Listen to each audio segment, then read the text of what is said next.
cut. Welcome to the top cut. Welcome to the top cut. Welcome to the top cut. Top cut. Welcome to the top cut. Welcome to the top cut. Welcome to the top cut. Hello, everybody, and welcome into today's episode of the Top Cut Yu-Gi-Oh! Podcast. My name is Sunny. I am here with my co-host, Giant Skyhawk. Hello, I'm Giant Skyhawk. I think that's the right answer. Yep. There wasn't a question there, but I appreciate the answer. Anytime. Of course, before we get too far in, we want to thank all of our wonderful sponsors. So a huge thank you to, of course, Steelfox Games, as well as ETB Games. And, of course, thank you to Gem Accessories, who you will hear a bit of an ad read from a little bit later on in the episode. Of course, we want to thank all of our wonderful patrons for their continued support of the podcast. If you are interested in getting that extra episode every single week, be sure to check out our Patreon, where you can get perks such as mostly it's the extra episode. There are other perks like merch and things of that sort, and there's supposed to be a perk of a live stream once a month, but we've never kept up with that. We're going to try to get better about it, but we've also said that many times, so we'll see. But also, we've never been pressed on it, so if we got pressed on it, we would probably do it. But actually, now that Skyhawk's here, Skyhawk, you might actually be able to help out with that, because the reason we haven't done it is because my computer cannot physically handle it. Maybe that's something you might be able to help out with. I may actually be able to set that up. I did a little bit with some subathons a ways back. I stream maybe like once a month. I've set up remote dual streams before, so I do have.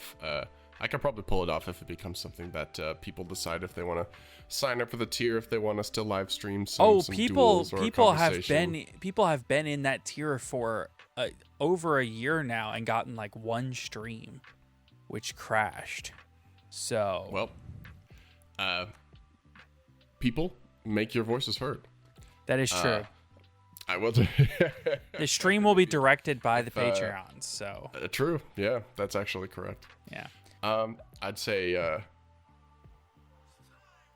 yeah, definitely possible. So let's. Okay.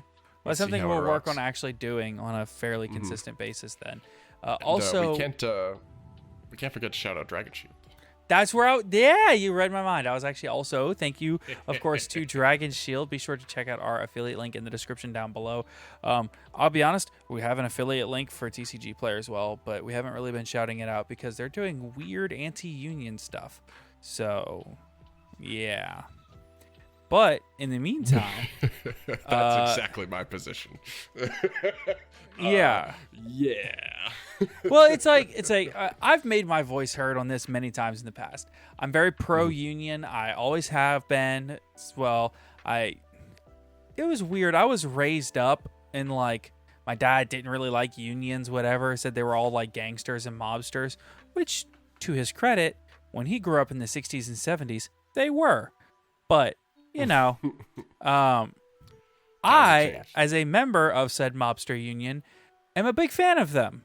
So, I mean, literally, Teamsters is like the mobster union. But we're getting we're getting into the Sunny mobster arc. I mean, hey, listen. Have you got your ground disturbance done? Hey, listen. I'm just gonna summon Mo Yi, okay? Yeah. All right. We're activating Ashina. We know how this goes. Yeah, actually, here lately, I've been doing something crazy. I've been scaling Wakushi. No way. We're scaling. It breaks so many of my like core tenets and values to be like scale. It's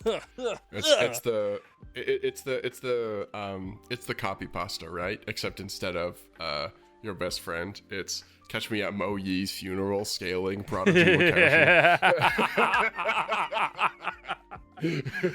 That's you switch decks, you just change who died. Yeah. My last time it was catch me at Fractal's funeral, normal summoning Mo Yi. Exactly. I'm gonna be real with you. I completely forgot that you had a Tri-Brigade arc. I had a year-long Tri-Brigade arc. You did. Yeah. It was almost a full year. Yeah, almost. Time was a flat circle. Well, I guess it was really close. No, it was about a full year. Yeah, because I started playing Tri-Brigade in that January, before Bear Brum was even out. And then I played Tri Brigade all the way through into the next January when I finally finished acquiring all the Sword Soul cards. So, once I finished acquiring all the Sword Soul cards, I took some time to learn how to play the deck, and I have not looked back. What's funny is I had the same reservations about Sword Soul as I've been having with Super Heavy, which is like, yes, the deck is good, and I believe that I can pilot the deck, but taking that leap into something new is just terrifying. Definitely, it can be. Yep. It's intimidating, learning all the new cards and stuff. I don't understand how like high-level pro players do it. I genuinely don't understand it. I think it's a time investment thing. Like speaking as someone who has maybe like occasionally been able to call themselves that, it's because I think that type of keeping up with text is more just reps, right? Like I think when the times when I have been the best at the game are just the times that I'm playing the most. When is the times when I am forcing myself to read cards in a situation when they apply, rather than just glancing over them and doing a quick evaluation of whether it's good or not. Yeah. So I think that comes with the repetition specifically, rather than just like people poring over and reading cards while they're building decks. Although that does happen. That's my. I guess that's my. That's totally fair. Very oversimplified explanation of what happens there. But no, I mean it's a totally fair explanation. I would say though that, kind of like you said, I understand what you're saying with repetition, but there comes a point where you just gotta bite the bullet and jump into a tournament and start clicking buttons. You know, you just gotta hit go. I definitely agree with that. Like I've been recently, my thing is I've been a little bit unhappy with the format, not necessarily because I think it's a bad format, but because most of the stuff that I like to play is not very good. So I have like Crystal Beast can't really play enough non-engine to stick it right now, and the cache engine kind of like loads up a few things and is not great into boards. Dinosaur has problems with a lot of the hand traps that exist. It can break boards like nobody's business, but the hand trap post like board breakers that sits in the hand is the biggest issue. And Fluffle just loses to a Rise Heart. So I have been learning Dinomorphia. I'm becoming Evil Skyhawk for at least the next 2 weeks until we get Ground Xeno. Catch me at Crystal Beast Sapphire Pegasus' funeral, setting 5 and passing. Catch me at Topaz Tiger's jewelry case burial. Normal summon and paying half my life points. Yeah. Paying half my life. We're going down to 625. Let's go. Yeah, we're going down to 312. Right. 12. True. 156. What's after 156? I haven't gone that low. I'll find out. 88. No, 78. I'll have to 78. do the math later. 78. Something like that. Yeah. All right. So the thing about, and again, it was one of those things where I was like, I'm reading the card, doing it. The best way to do it is to just is to play. Is to be like, here's what I gotta go. Maybe if there's somebody's made like a quick guide, you can go look at that and maybe get like 1 or 2 bread and butter lines down. But you're never gonna get those niche interactions without the repetition, and that's what I think separates a lot of the high level players from the experienced but mid level players, is understanding exactly how your card interacts with another card, because you've done it 30 times. But can be tough to find the time to do, and can be tough to retain all that info for a number of different decks. I don't know how it's people play insane. that many decks. It's crazy to me to see somebody go from one deck, one tournament, to the next deck, the next tournament, and like top multiple YCSs. Yeah, you see somebody like Jesse being like, I'm gonna play ninjas this time, and then go, actually, let's try Kashtira, or Pack be like, I'm gonna go DDD, and then screw it, we're gonna play Pearly. Like it's no, literally YCS Vegas in February, Pack topped with, they went undefeated in Swiss. He was playing Nat Runic, right? Yeah. Then I guess it was a couple of like over the weekend, YCS Chile, he topped playing Pearly. It's like, how do you top? I want to say there's a YCS in between where he top playing something else random. It's like, how do you just swap decks on the fly like that every single tournament? I don't get it. I think fundamentals are something that transfer over decks. Like if your card evaluation is strong, if your technical play is strong, then you can really play anything. I think Yu-Gi-Oh is kind While of a that is beautiful game. absolutely true, there is something to be said for remembering the ins and outs of every single card.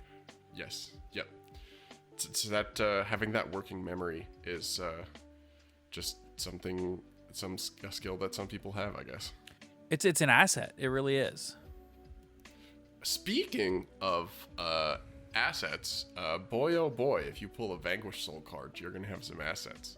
You're gonna have no assets at all because there's so many of them. They're gonna devalue themselves. Yeah, we're in a weird spot. I guess do we want to talk about the salad card verse, or do we want to talk about wild? Okay, there's a new salad card there. We talked about it. There's a new salad and great card. You can read it if you want. I don't feel like pulling it up. Also, when I read things on my computer, I have to look way off camera. Yeah, I got you. Okay. I'll listen basically intently. So one funny thing about this YG.org. So one funny thing about this salad card is it's very much Achichi at Ignister. It's almost exactly Achichi at Ignister. It's pretty much Achichi. Yeah. So we'll pull this open. Oh. There we go. Before we get too far into these advanced topics, such as the salary migrating, hopefully if you're watching this, Game 4 has ended and my Vegas Golden Knights have proceeded onto the Stanley Cup Finals. Are they on the verge of a sweep? I haven't kept Yes, they're 3-0. They're up 3-0 on Dallas. Woo. They beat Dallas. They beat Dallas so badly last night. I did hear about that. Dallas issued a public apology to its fans. Oh, what was the score? Okay, so the public apology was less not of a actually score thing? Yeah, it's less of a score thing. So Dallas, we scored in the first minute of the game or 2 minutes of the game. I gotta know about this. And we go up 3 goals in the first 10 minutes of the game. Dallas's captain, who's a well-respected player in the league, proceeds to take one of our players to the ice and then go down and do a high sticking. Yeah. But it wasn't high sticking when you jump on them with your hockey stick on the throat. That's not high sticking. That's assault. So yeah, it's they eject him, and then apparently some of the fans were doing some really egregious things. I don't really know exactly what the fans were doing. Nothing's ever gonna top when the Capitals won the Stanley Cup and the girl puts her breasts up against the glass as they're going around with the Stanley Cup. Nothing will top that, but I saw the clip of that. I hope that he gets suspended because that's really, really egregious, especially after you go down that fast. Oh yeah, the commentators at the first intermission were like, "What is he thinking? Well, how do you do something like this? He's going to get suspended at least one game for them to lose the series, and he might be suspended the first couple of games of next season as well." They're like, "This series is over. This is over." The Golden Knights are going to represent the Western Conference. It was crazy the certainty that they were saying it with. But I will say this.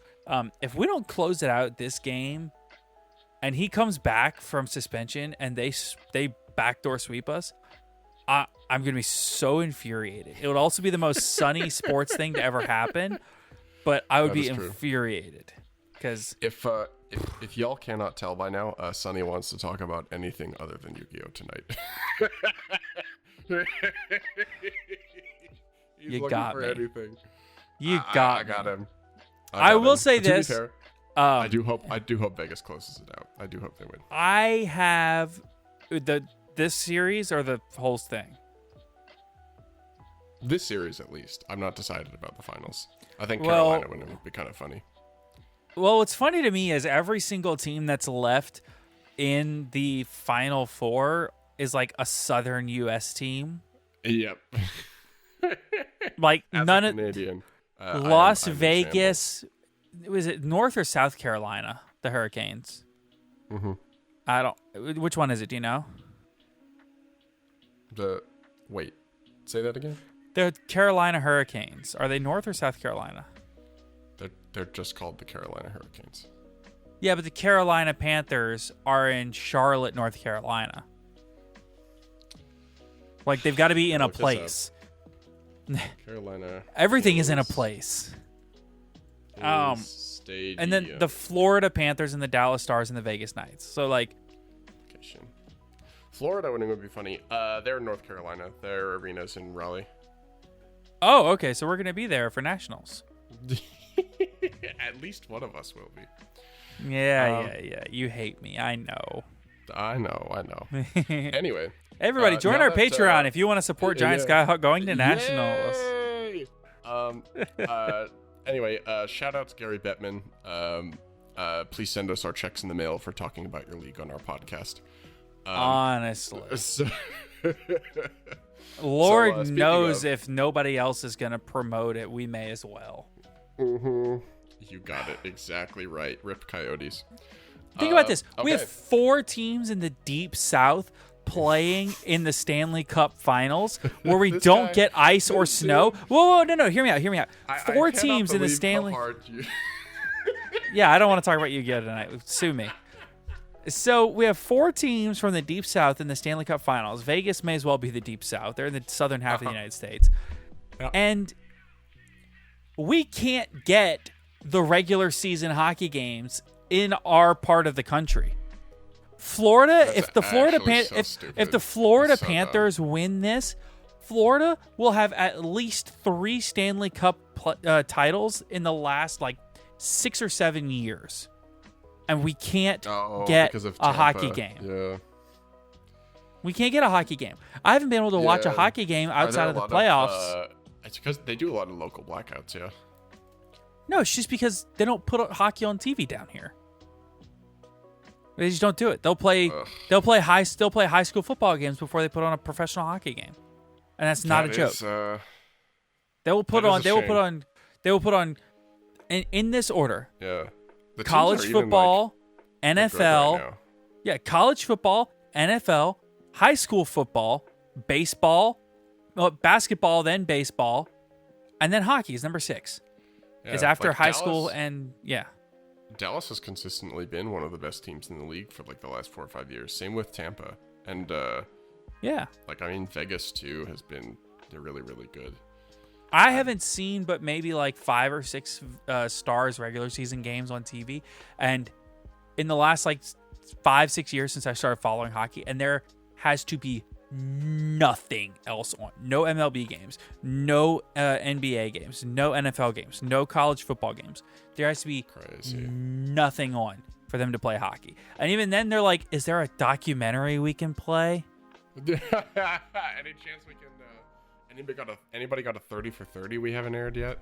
No. Does anybody have a 30 for 30 we first aired 10 years ago? Yeah. Do we have that 4 Falls of Buffalo one? People eat that one up. Jeez. This is such a good one. Anyway, so... I'm cutting you off from the hockey. Okay, so Salamangreat got a new card. Salamangreat. It's the Salamangreat. It's actually the next expansion team in the NHL. Is the Quebec City Salamangreats. They decided that the Nordiques name wasn't good enough, so we're getting the Quebec City Salamangreats, and we're getting the Jacksonville Vanquish Souls.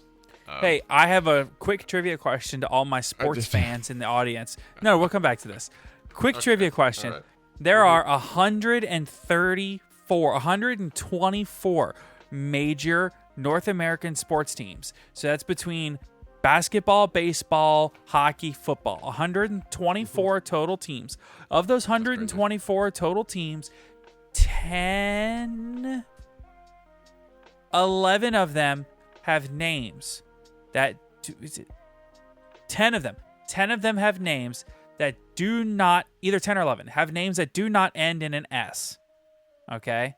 So the New Orleans Saints ends in an S. Which teams have names that do not end in an S? That's your trivia question. You're all expected to comment, do your homework, and bring me answers. I could probably do this. Should I not reveal the answers to the question? You can reveal the answers. They can pause if they want to answer. That's fine. Okay. All right. Well, play the Jeopardy music for about 10 seconds, and then I'll pop back in. Okay. All right. Yeah, that's good. So, okay. First off, Minnesota Wild. One. Is one of them. If I'm thinking... gotta run through basketball here real quick, because that's what I know best. I can give you the numbers on each sport if you want the numbers on how many are in each one, too. So, the Utah Jazz is 2. That's 2. You're an interesting one because you actually know basketball and hockey pretty well. Most people I ask don't know hockey. I've got a decent setup. Okay, I'm gonna try to get at least one more, and then we'll move on because I will be able to get them, but it will take me too long. Okay, and I'll run through the answers after.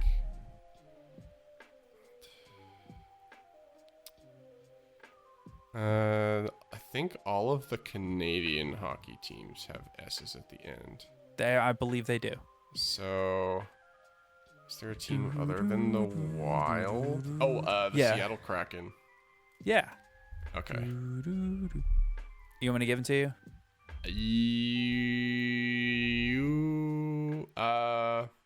Let me see if I can. I think there's an NFL team. Let me try to get the NFL team. Okay, I'm just gonna let you know there are 0 NFL teams. They all end in that case, just give me the answers. Okay, there are no NFL teams. There are 2 baseball teams: the Red Sox and the White Sox. That end in X. Oh, the Sox. Okay, they end in X. It's a trick question, but they do. You got me. Okay. Okay.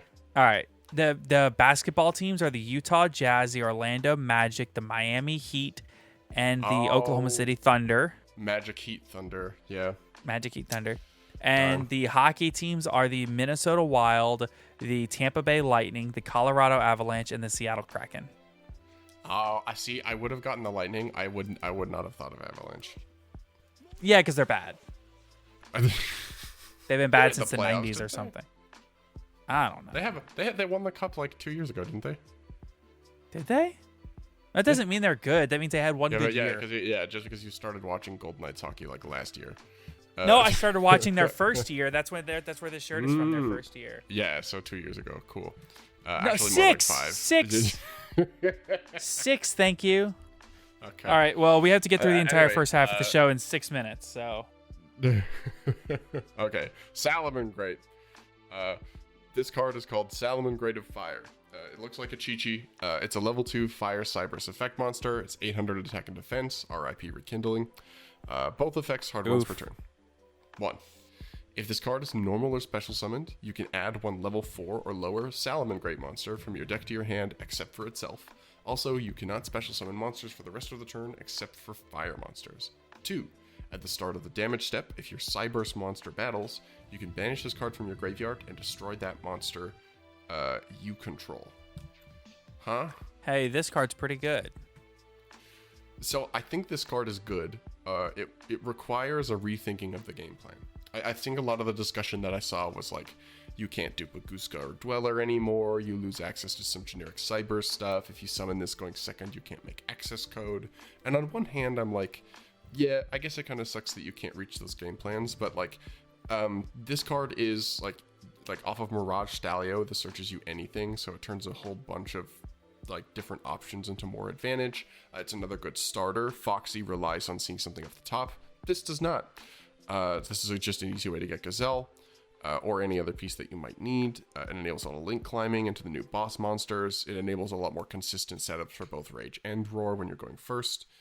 I think this card is good. It requires some rethinking of the game plan, and I'm not sure it's enough to make the deck playable, but it's definitely still decent. The last effect confuses me. I don't know why you're wanting to destroy the monster you control. Seems a little bit janky, but I'm willing to be proven wrong. That effect will never come up because it's optional. All right, so let me tell you how this card's actually going to get used. Activate Sprite Starter, summon Sprite Jet, summon Sprite Blue, search Sprite Smashers, make Gigantic, summon this guy Salamander of Fire, use Fire to search, and then you do Salad plays. And then after you're done with that, what do? Pass on an underwhelming board because you did Sprite plays. And then what do? Just try to survive to the next turn. So to be fair, I mean, if your salad board is like some guys plus like Rage, Roar, Smashers, that seems pretty decent. It literally is just a way to, like, this lets you just splash in a Sprite engine and just make your combos. It adds a layer of consistency to what was already even more consistent. Yeah, like the deck is already super consistent. This is just like this would be like Tri Brigade getting like Fractal 2.0. Like it does, like the deck is already crazy consistent. It's not about consistency. It's about, for I can't say what it's for Salamander. I didn't play Toss format, but like I know for Tri Brigade, it would be a lot less about consistency and a lot more about board breaking potential, playing through interruption, putting up a more imposing end board, things of that sort. But more consistency is cool too. Yeah, that's fair. So, I guess one thing to look at now is Wild Survivors 4 news. So we got all the not spoilers. These are creator reveals. We don't do spoilers around here. Yeah, we don't do spoilers in these parts. These are creator reveals. So a couple of things to note is that I guess we'll start with the good and then we'll get to the thing that's like really, really bad. How's that? So the good in this set is Dinosaur is now cheaper than ever. Like Dinosaur is just straight up like a solid budget option. You can get like, I would say Dinosaur is potentially the best budget deck in Yu-Gi-Oh now. Yeah, like the entire Dino core is now like reprinted into the ground. The whole deck is essentially available at Rare. The only expensive card really is if you want to play Ground Xeno. That's gonna run you 20 to 30 USD a copy. But honestly, if you just want to play blind second dinosaurs, you can build that deck for criminally cheap now. Petit Pteranodon reprints, Ovi reprints, Rex reprints, Baby reprints, double Evo Pill reprint was definitely needed. And even like if you want to play the Xeno Meteoros just on its own, it's like completely inexpensive. As well, even if you wanted like even Lost World is in here as a rare. You even have double Evolution Pill. I mean, even True King Lithosagem. Yeah, it's all here. Yep. If you want to play the deck, it's just criminally inexpensive to do so. There actually are a couple of cards missing, but yeah, close enough. Most of the missing cards are already not expensive. Like Pankratops has a ton of reprints at this point, and it's limited. No, so but it's like Logia and Dolka are not in here. Solda is, but Logia and Dolka are not. Dolka has a very cheap printing recently out of King's Court. True. As in Ultra, and I believe Logia also has a reprint, kind of in the same vein. Rare in Maximum Gold. Yeah, so those cards are not expensive right now. Yeah, but you should get the ultis.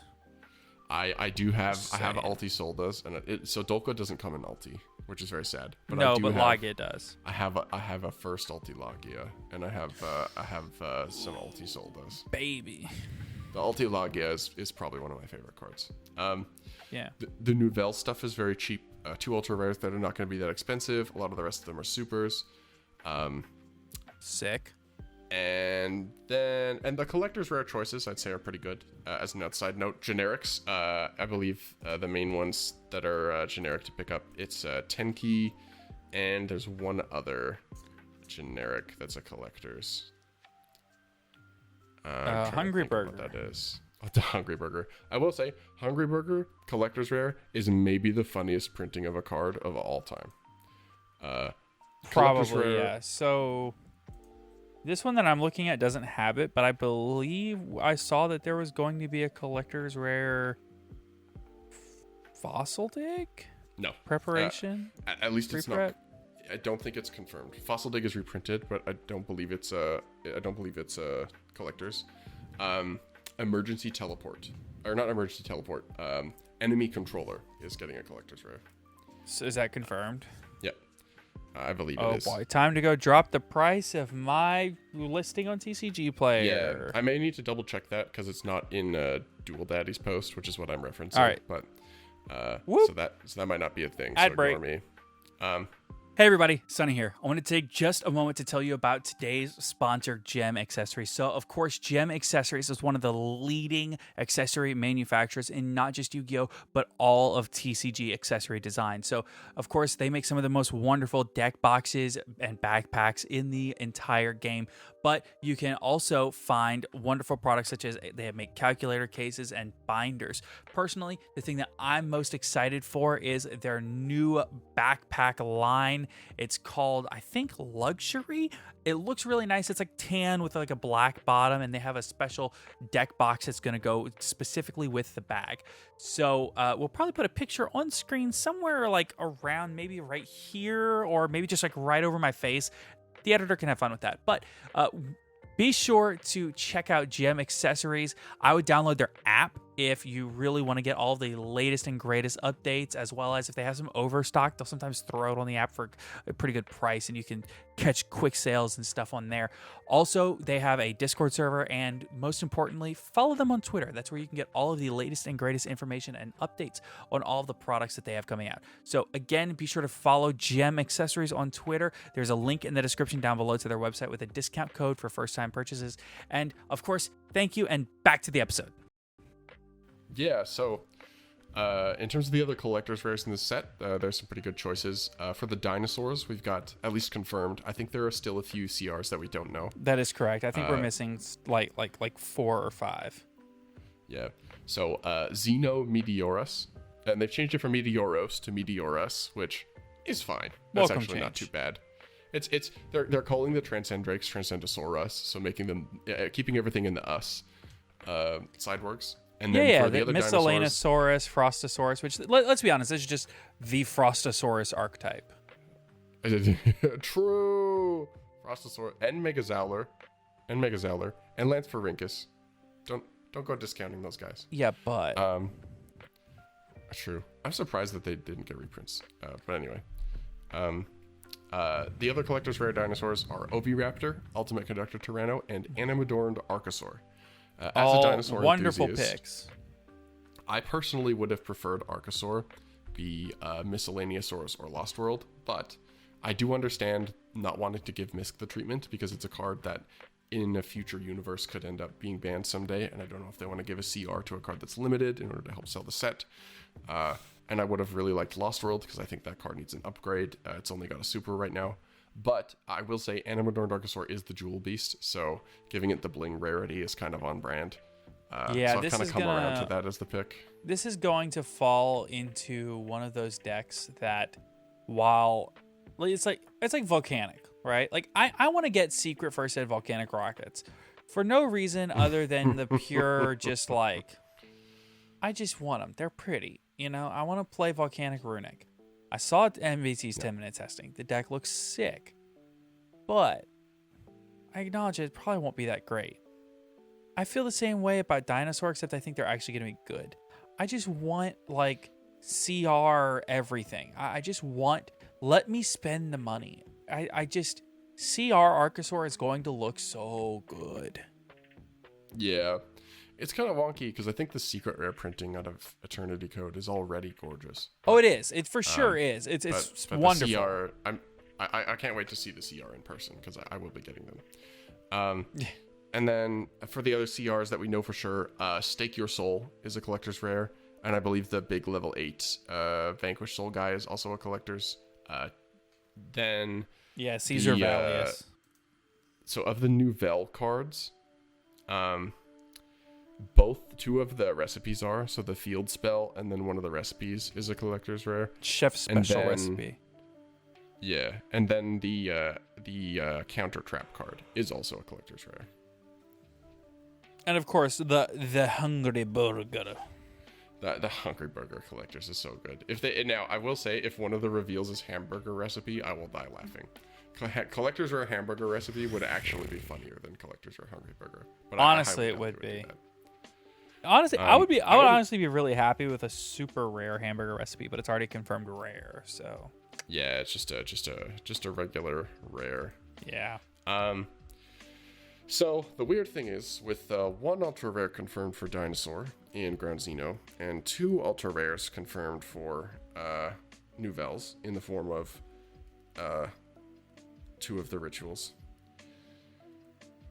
we come to the thing that I think a lot of people have been talking about lately with the set. House of Champs made a great breakdown video. If you want to go watch that, watch our podcast first. Of course. There are 10 ultra rare slots in this set, and 7 of them are Vanquish Soul monsters. Yes. This may be one of the most blatant crappy ratio choices in a long time. Like, I don't think we've had this in... I would like to make the case for this being fine. Gosh.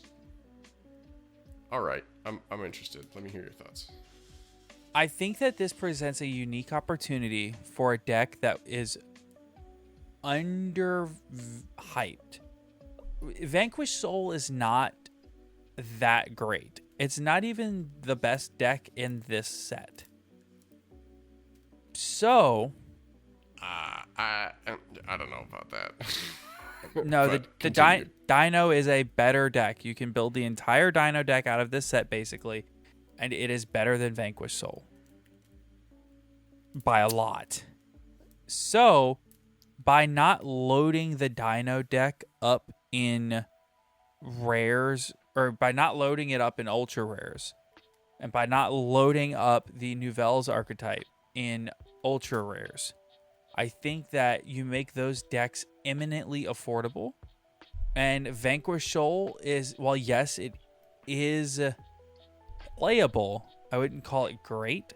And I think that for at least a while, until we see something along the lines of what we saw with Labyrinth, for example, where they were okay coming out of the main set, which is Tactical Masters, and then it wasn't until they got more support cards in Big Welcome Labyrinth and Lovely Lady, or Lady Labyrinth, or whichever one it is, the secret rare. It wasn't until you got those further support cards that the deck really took shape as a really good playable strategy. So I think that's something that you could see here out of the Vanquish Soul archetype, where it's actually not really that great until it gets secondary waves of support. This is really, when you look back at old Yu-Gi-Oh!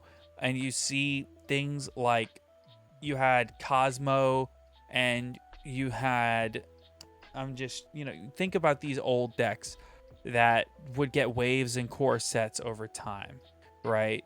Where you have, even they did this even with Tri-Brigade. Tri-Brigade's another wonderful example of this, where you have the main core of the Tri-Brigade stuff that comes out, and then the next set you get Kit, and then the next set you get Bear Brom. They trickle out the support. Well, now they've restructured it in a way to where they have the main core of the best decks don't come out in core sets. They come out in these deck building sets. You see Pearly came out in a deck building set. You saw all of the Grand Creators archetypes like Adventure and Punk, which were both staples in the competitive space. Even Exo Sister has been solid. You look at it, and their goal has been to make these deck building sets more and more competitive and trickle out waves of support within core sets in high rarities.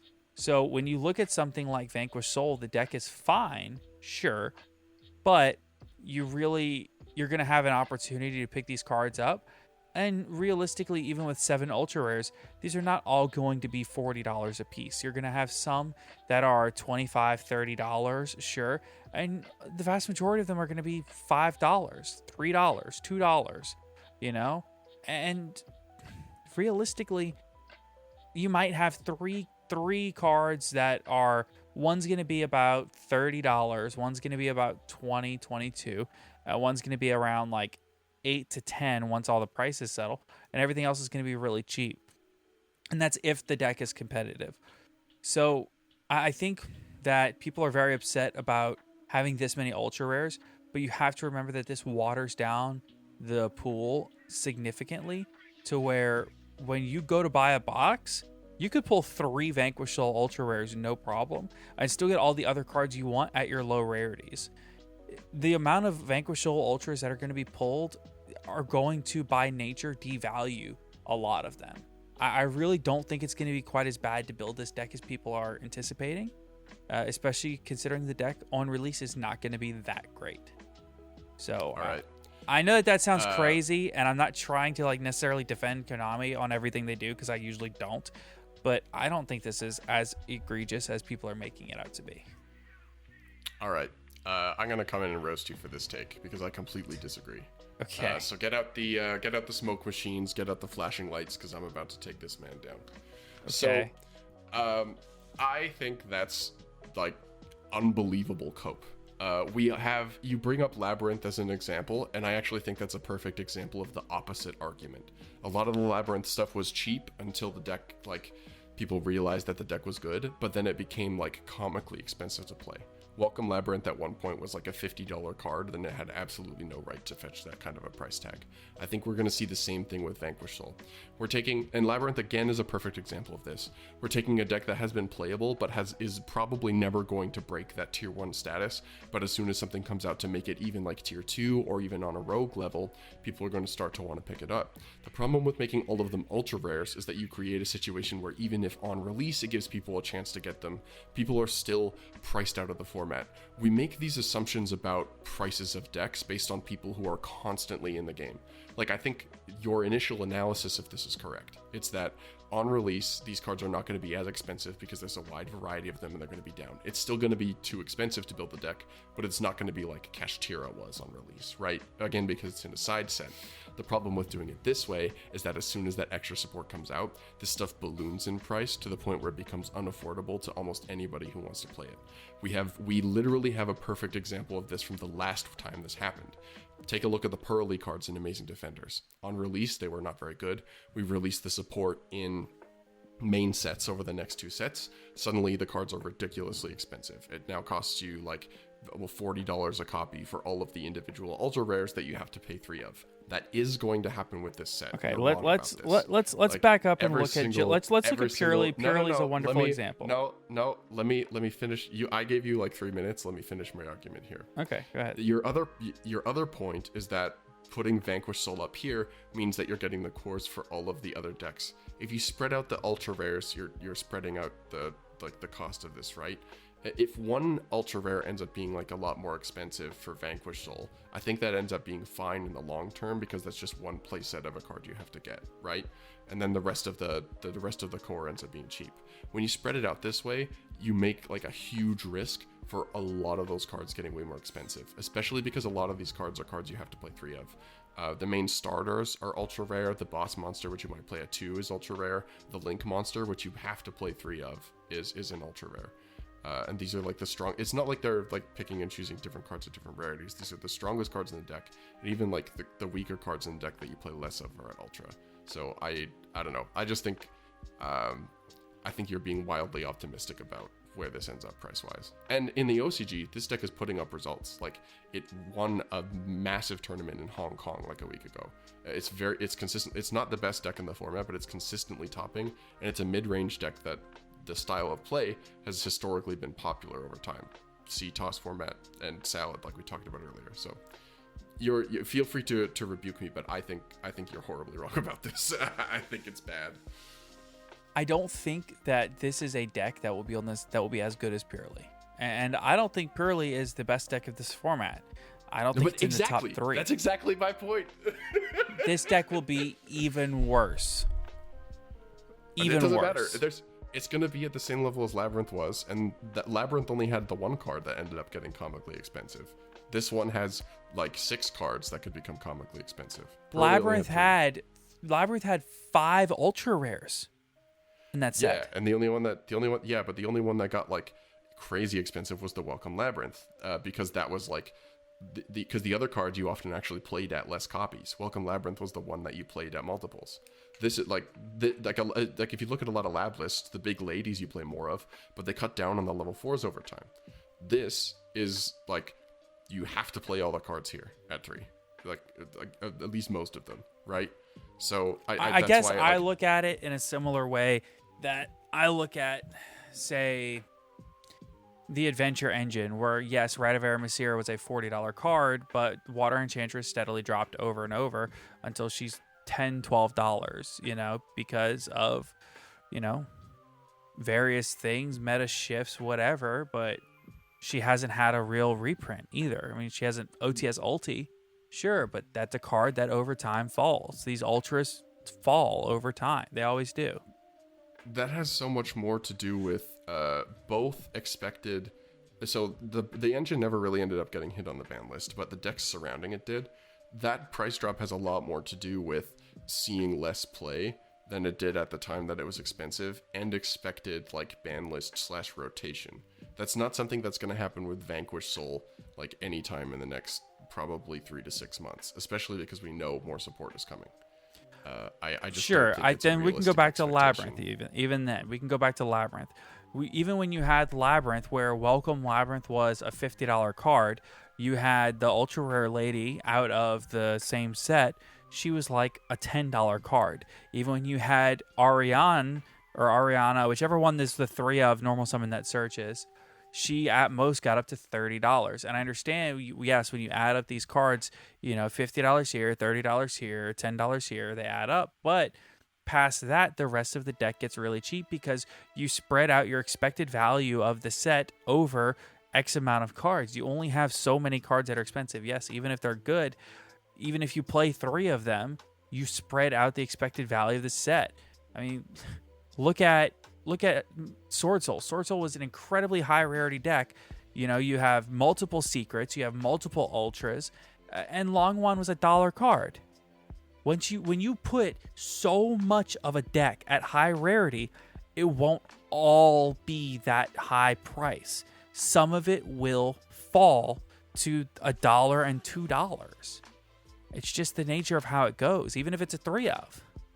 So I think that's true, but I think even if you put, I'm trying to say that even if you only put 3 cards out of this archetype at Ultra, the deck is still gonna be these cards $50.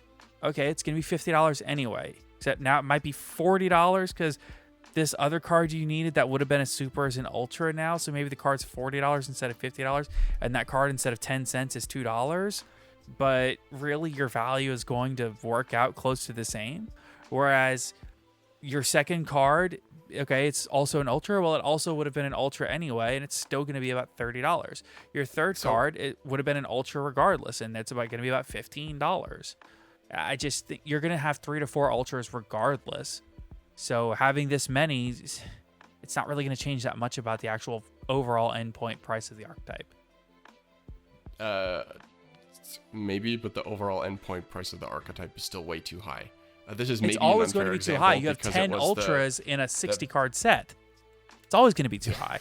And they're only going to make new cards ultras. They're not going to do reprints as ultras. That sounds like a set design problem. They could do reprints. Yeah, it is an overall core set design problem, but at the end of the day, working within the parameters of what we have, I don't think 7 ultra rares for Vanquish Soul is outrageous. Dino got more collector's rares than Vanquish Souls. And yeah, and that makes sense because it's an established fan favorite deck, which is what the collector's rare slot is mostly. And this lets Vanquish Soul be shiny. Yeah, but like super rare is also shiny. You could distribute things a little bit more evenly. Like this set used to be, these side sets used to be all foil too, right? Like it used to be like all secret rares, or it used absolutely. to be like all ultra rares. All ultras with like 4 ultras and a secret per pack. Does that a disservice, right? I don't know. I think the price drop thing is going to have less of an impact on the overall price than you think. Like this is maybe an unfair example, but we have a pretty recent example of this issue with Kashtira, right? Obviously, the deck got less expensive like a month after it was like $1,000 to build the deck, right? But the problem is, even when that leveled out, it was still 600. And obviously, that was the best deck in the format. Was it? But that's also in like a core set that. Was it really still $600 to build Kashtira? Because unicorns were like 15, Fenrir's were like 25. Unicorn. So you're thinking in the more recent past, right? You're thinking you're thinking in the last 3 weeks, maybe the last. Like 4 Theosis weeks. a month ago was like a $10 card. If you go 2 months ago, it's a lot more expensive than that. Same with like Planet. The reason that those prices have dropped at this current moment is because people expect the deck to be hit. So I don't think it's fair to look at the prices at that point.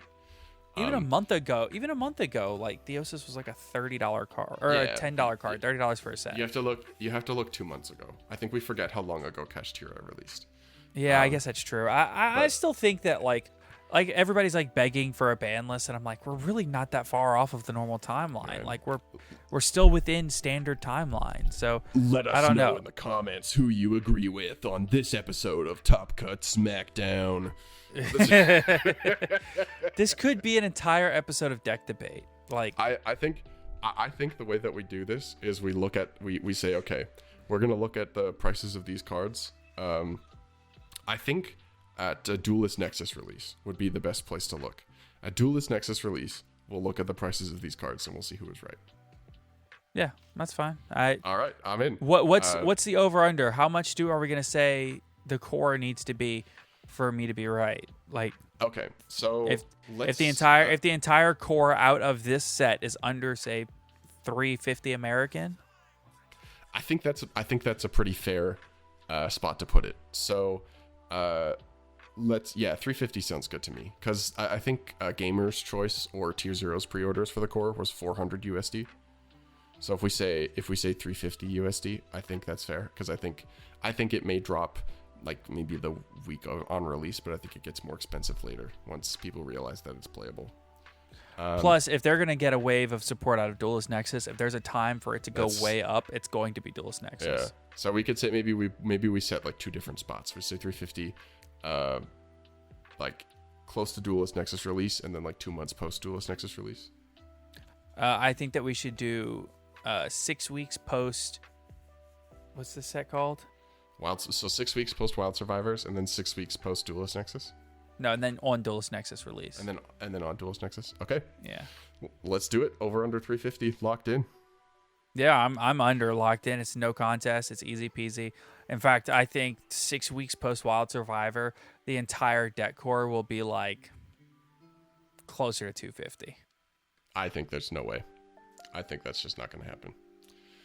I'm calling my shot. I call things as I see them. I think that in these sets there is so much value built around the collector's rares that the ultra rares in this set never hold up. Purely right now is not $350 for the cards out of Amazing Defenders.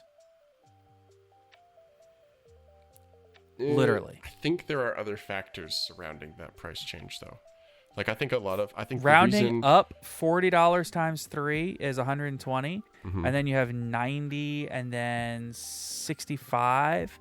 Yeah, like you're right there at like, you're like right there at like 260, 270 for the purely stuff. Yeah. So I will say I think those prices dropped for a few reasons, and I think that those prices will spike post ban list. So Dude, they're the highest they've ever been. Ban list. They're literally the highest they've ever been right now. Maybe my perception is off because I'm from Canada, and our market is a little bit different, but that is not true in my experience. They've gone down a little bit. Oh, okay, yeah. So for us, okay, wait. We need to establish we're talking about 350 USD, right? We're talking about 350 USD, right? Because I just realized those are two extremely different numbers. I'm with you at 350 USD. Okay. No, I am basing the arguments I made previously in USD. The example of Pearly may be skewed in our case because the Canadian market for them, I think, has been a little different. My experience is that they have actually gone down a little bit since the hype. But I think the reason that they have, at least for you could literally get 3 Pearly, 3 Pearly Pretty Memory, 3 My Friend Pearly, and throw in a CRX Pearly Happiness for good measure. For 350. Yeah, and I think that's going to explode partially because of the consequences of how they designed the set. Post ban list, Pearly is probably one of the best decks in the room, if not the best deck in the room. Like, it will absolutely be the second best deck in the room. Like in a universe where cash gets hit and then those cards explode, and that is the problem because that will happen to Vanquish Soul too.